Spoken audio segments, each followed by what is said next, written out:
Hello, my name is Richard Burton. You're listening to Back to One. You've literally gone through everything I think about when I'm lying awake at night at 2 a.m. and going, wait, should I be thinking more about this? Should I be panicking more that I'm not doing enough? I can't take those roles anymore. Wait, or can I take those roles anymore? Or there's a perception of me now. Is there a perception of me now? Should I be working on that perception? You're like, it's like you say, it was much easier when you just think about how do I eat? Filmmaker Magazine presents Back to One with Peter Rinaldi. Matthew Rhys is an actor. He sat down with me in cyberspace to talk about the work. Do you have a typical first step that you like to take when you're trying to wrap your arms around how to play a character in that first stage of preparation? Yes and no. And I'll break this down. Sometimes I'll read a script and I'll go, okay, got it. And I can't tell you what it is. But I just know, I go, okay, I've got him. And it just like goes clink, clink, clink, clink, clink. And then other times, so when I struggle, when I go, I'm not sure, I can't quite find the way in here. I do what my old acting teacher always told me to do when you hit a struggle. You write down columns. You write down three. You probably heard this. The columns. You go through the script and you write down, what do I say about myself? And then you write it all down and go, what do other people say about me? Write down the column. And then what does the script say about me? Like, script, scene descriptions, like quickly, aggressively, all that stuff. Yeah. And then usually from every one of those things I write down, I try and pick a characteristic, and then I try and think, is that characteristic inner or outer? And then I don't know why, but as soon as you have it, you kind of throw it away and you kind of go, okay, right, I have this picture of this person now in my head. And there are other times where you're kind of struggling with it and you go into the first fitting and you get a pair of shoes and you go, oh, okay, got it. Yeah. And it's still this strange, like there's a college in Cardiff that I'm a chair on, and they go, will you please come and do a masterclass? And I always say, no, because I don't know enough to do a master. I don't even know what a masterclass is.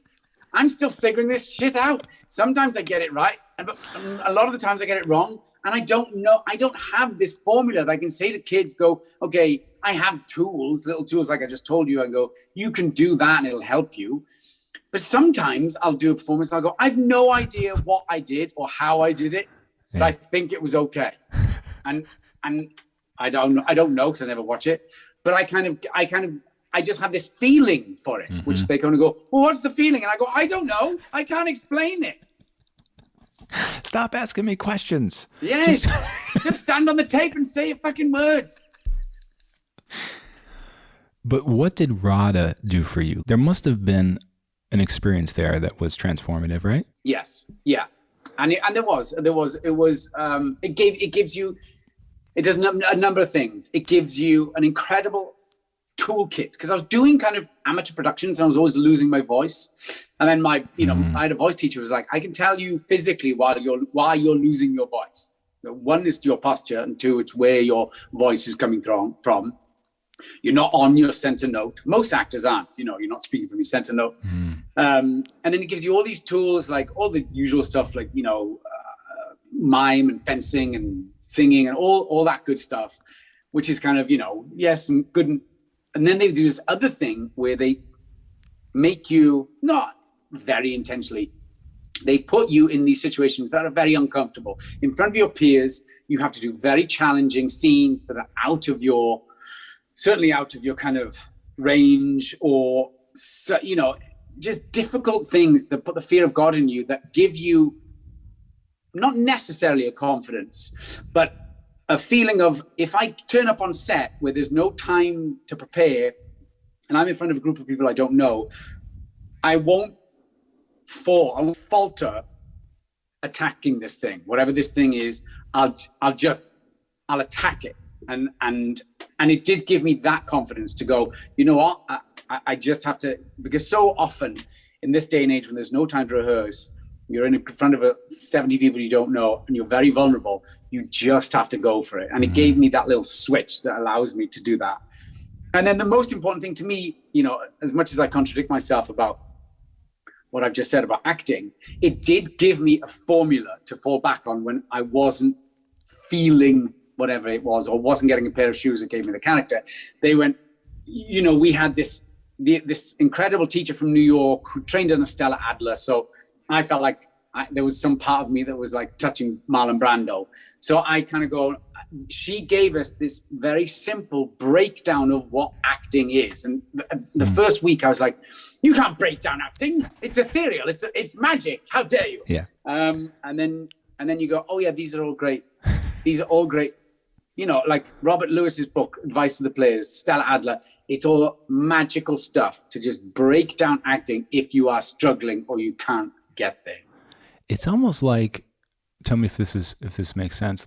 When people in a marriage have trouble, by the way, I don't have any trouble in my marriage. This is for other people. No, neither do I. Okay. So there's these exercises you can do where you're looking at each other and then you're doing like, then suddenly like sparks start to fly again. And if somebody told you there's exercises to get you closer to your wife, you're like, what? That's love, man. You can't tell me that shit. It's the same kind of thing, right? I mean, it's because we're talking about a mystical thing, but there are ways to connect in. That's a very beautiful analogy. You should probably end your podcast there. That is it. Please subscribe. Join us again next week where we be saving marriages.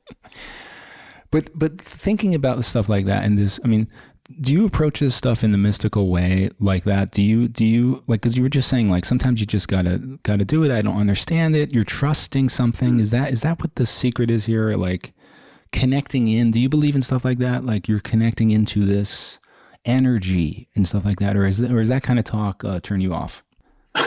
When I hear actors say it, turns me off. However, sometimes there is a truth to it, because sometimes it just happens. You don't know why. Yeah. One of the hardest things for me, and it's all to do with film and television, because in theatre, I always find this incredible freedom for an actor. It's the marriage of an incredibly disciplined technique with acting. Yeah. Because the technique involved in film and television, to me, I was stunned when I first did my first film. I was like, you can't act under these circumstances. It's fucking ridiculous. What do you mean I got to stand on that bit of tape? Why do I have to stand on that bit of tape? Why can't I move? And the focus puller went, you can move. You'll just be soft and won't be in the film.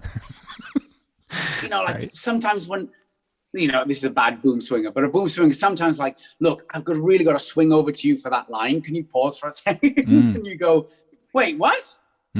It's all this stuff that the people that I remember, who is it? Michael Douglas said of Jack Nicholson, he said, he's the only human being who is more relaxed between action and cut than not. Do you know what I mean? Yeah. And it's those people I'm so envious of.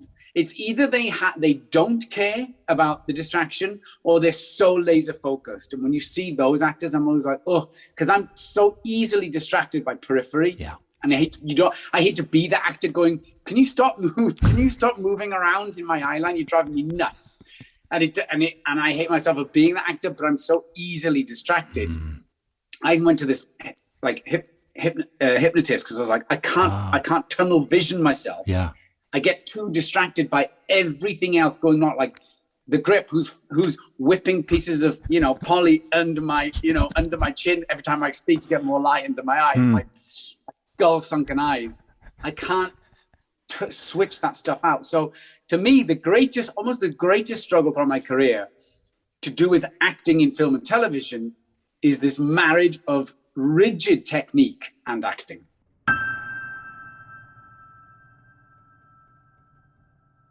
I would love you to compare and contrast Philip and the Americans and Perry Mason.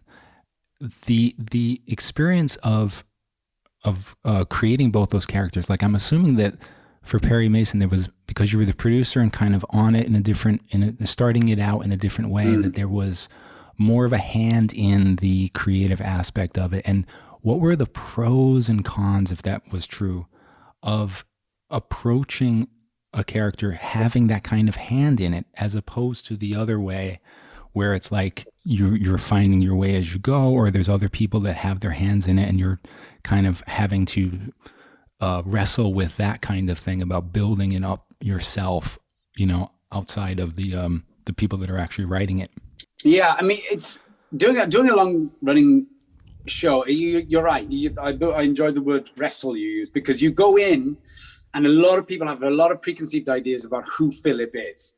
And then you kind of have to wrestle with them about what your take is, because I always maintain no one will have thought about the character any more than the actor, right? Or 100% all the time. So I always start with that one. And then playing him over a long period of time allowed me to finally, but gradually, to take ownership of him. The more I kind of chipped away at writers, beat them down, broke their spirits. And the same for kind of, hair and wardrobe. You kind of, you claim ownership over 6 years, basically. And then, as you say, with Mason, starting out from the beginning, the script, the pilot script was in place. But Ron Fitzgerald and Roland Jones were very kind in saying, listen, we want as much input from you about who this guy is as we can give. So whatever it is you want to do, how you see him, put it in. And they did. And everything I suggested, they very kindly accommodated. And one of the big things for me as a producer was working with the other producers in putting a crew together that involved hair, makeup, and costume, and having conversations with those people before they were hired, and then building. Then I felt like I had real ownership on Mason in the build, especially the costume. We had an incredible designer, Emma Potter, and I worked absolutely hand in hand with her on building this person, because for some reason when I read the script, I had some very, very clear ideas about clothing. And you always do, I think, as an actor, when you read a script, and inevitably you go in and you kind of try and work with a designer. But from this one, it was the first and kind of the only time that I've gone, okay, I'm going to build this character with you, and we'll work absolutely, cheek by jowl, collaboratively about who this person is clothing-wise. And same for kind of hair. And then makeup, I was like, he doesn't wear makeup. That's it. The end, go home. Yeah. Sometimes I wish I had a pill that I can give actors that I'm talking to and make them give up this idea that they have to be modest for this half hour, because I almost feel like actors feel like someone's going to come and take the contract away when they start to speak a little bit about you know what I mean, like or take the award away or whatever. Yeah. And I want like pretension on this show. I want this to be a celebration of pretentiousness, because I think it would help people. So I'm about to say something about what I see in you, and I really want to know the answer to this. It's an unanswerable question, though. But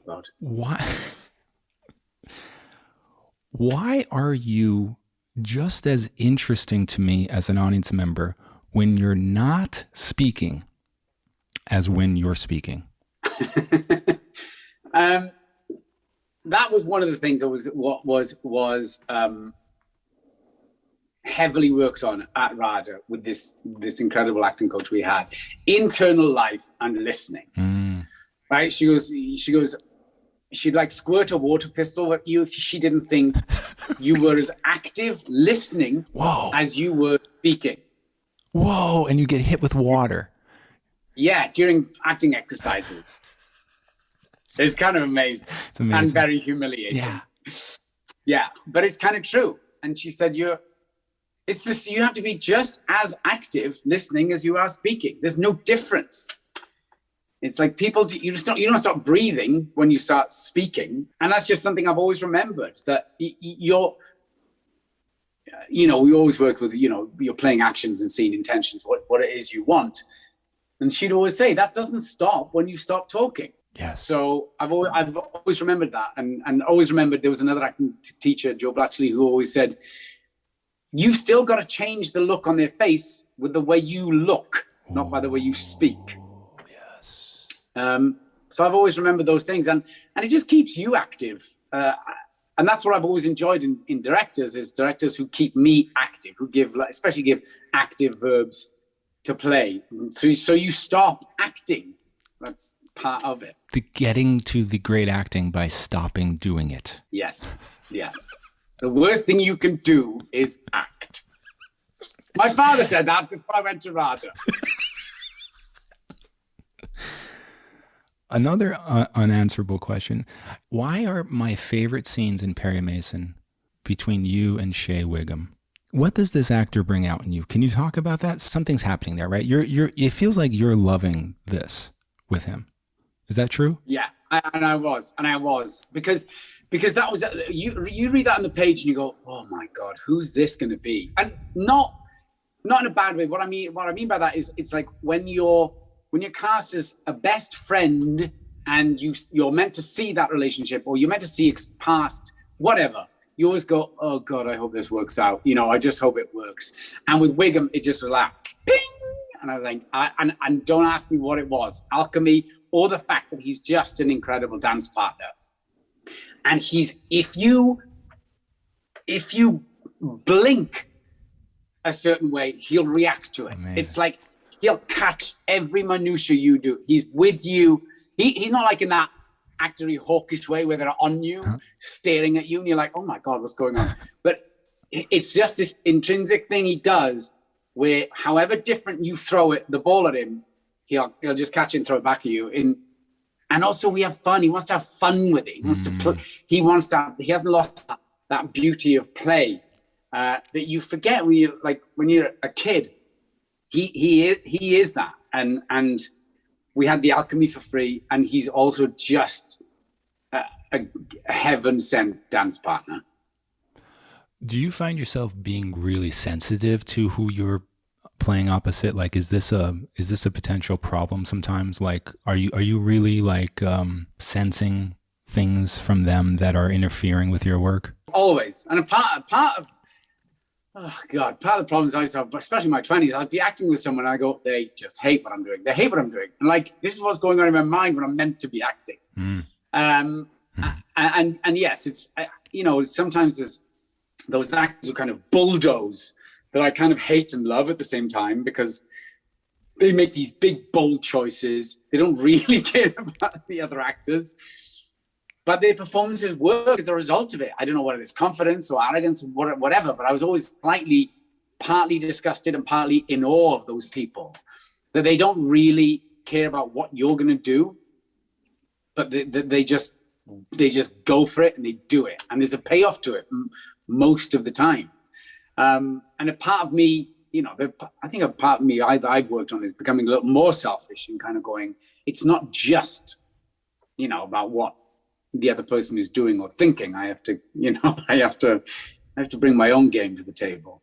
Once things are going for a while, what do you really need from a director in particularly in a television setting where sometimes there's a new director that comes in? Like, should we talk about this in a negative way? Like, what are some things directors do that are really annoying to you and not helpful, but they think that they are helpful?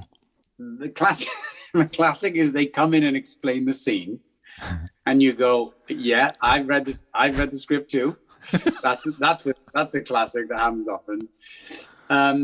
They're also, it usually comes from inexperience. So they're told by the showrunners, "This is what this scene is about," and they come in with like bullishly going, "Well, this scene is about this. Yeah. I've been told it's about this," and you go, "Well." There are elements of that, yes, and we work with those showrunners in collaboration. We bring stuff to the scenes as well, and between that, what you're holding and what we do, somewhere in the middle, we meet, and that's what the scene is. Yeah. So there are those that are bullish if you're not really doing what they've been told. They're following orders because they're scared. They want to get another job, and I get it. Yeah. It's tough. Yeah. Or they have their own kind of. They just kind of go, oh, they want to do something different or a little crazy. And you're going, no, I don't know. So that never holds out well. I always enjoy the directors who, like a visiting director, go, listen, I've watched all the show up until now. This is what I would like to see as an audience in collaboration with what I've been told to get out of you. And you kind of, that to me is like, oh, that's a good marriage, a healthy marriage. And also those who say, what do you think? That always... As soon as it's collaborative off the bat, I'm reassured and I go, yeah, right, let's figure this out together. And that to me is the most important thing, because they are your audience member in those takes. So yeah, as long as they're not trying to puppeteer or tell you what to do or describe the scene to you. Is this like a stayover from like the old days of television? Like, why do we still have these visiting directors on shows, you know, that seem to be like needing like this consistency of vision? And I'm not talking about it, maybe any of the things you've been on. I'm just talking about a general question here. Why is this still happening? I've talked to actors who have real problems with it.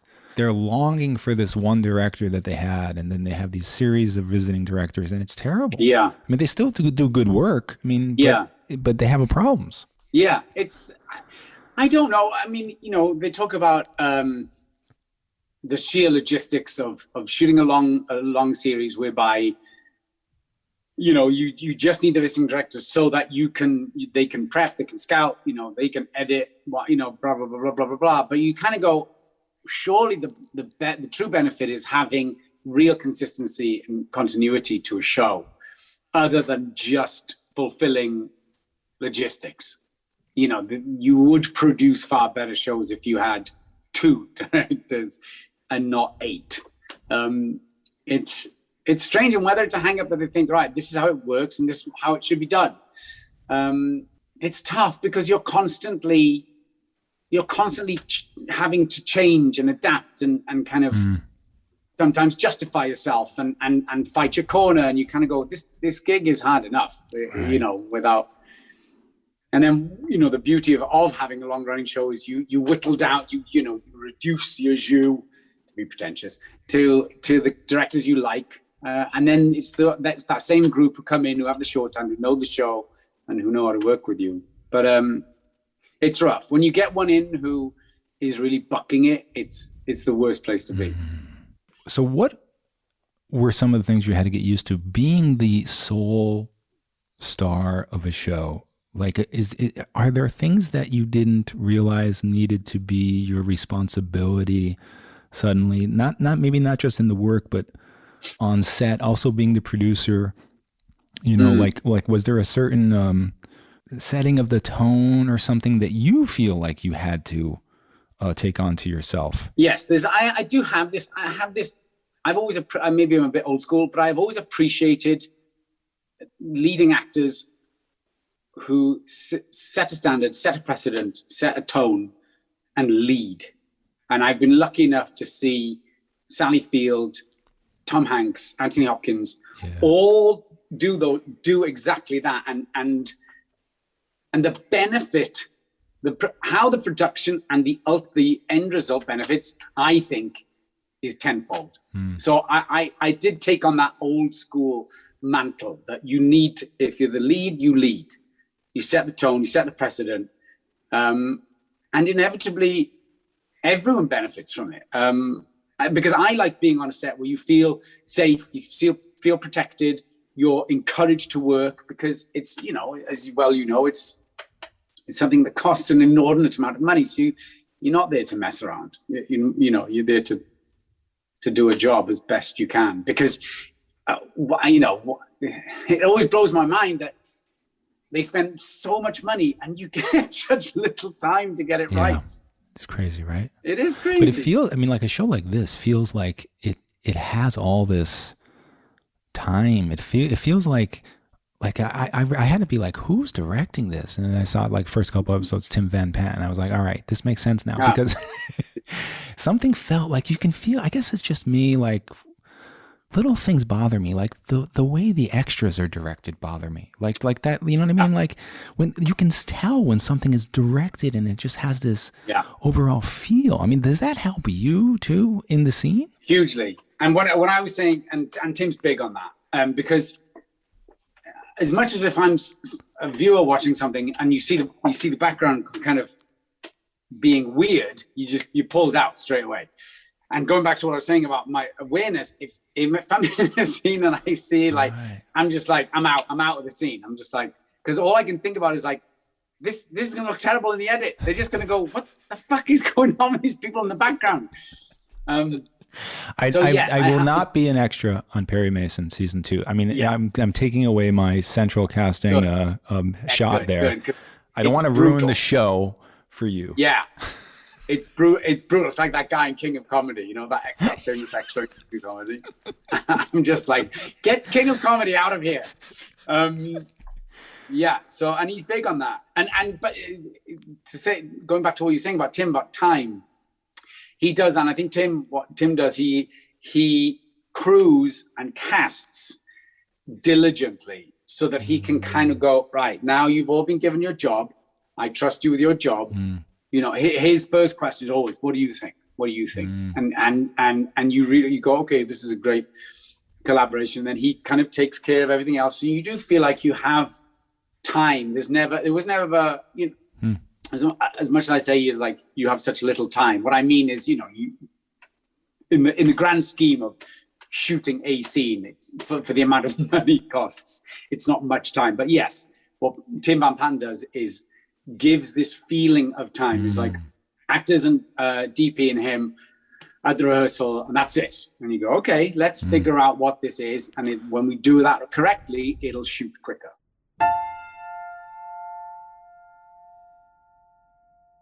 There seems to be like this constant panic in the life of the actor, and it varies. Like in the beginning, you're panicking about literally eating. And then you when you got settled out, you're panicking about like, well, it's not coming in steadily, and I need to figure that out. So then it comes in steadily, and then you start to panic about the career and so, you know, a few actors I've talked to, and I think you're one of them now. Is there this new panic now that I'm starred in these things? Do I need to start thinking about this other more massive journey that I need to be thinking, that I never even thought I would actually ever get to be thinking about? Like, does this have to be thought about in this new way, no matter how annoying that would be? Do you feel like you're neglecting something if you're not thinking about that?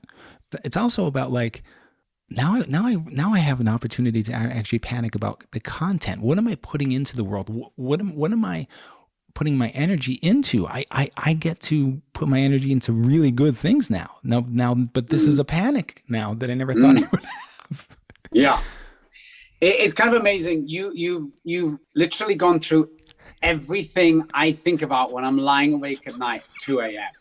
and going, wait, should I be thinking more about this? Should I be panicking more that I'm not doing enough? I can't take those roles anymore. Wait, or can I take those roles anymore? Or there's a perception of me now. Is there a perception of me now? Should I be working on that perception? You're like, it's like you say, it was much easier when you just think about, how do I eat? Right. It was far more linear. And you just went, you know what? I just want a job. And now you're like, I've overthought every job offer I've been given since Mason. And I'm like, I can't do this. I can't do this. Right. I just am Perry Mason. I can't do this. Right. And all you do is talk with people and go, it's fine. You can do this. Yeah.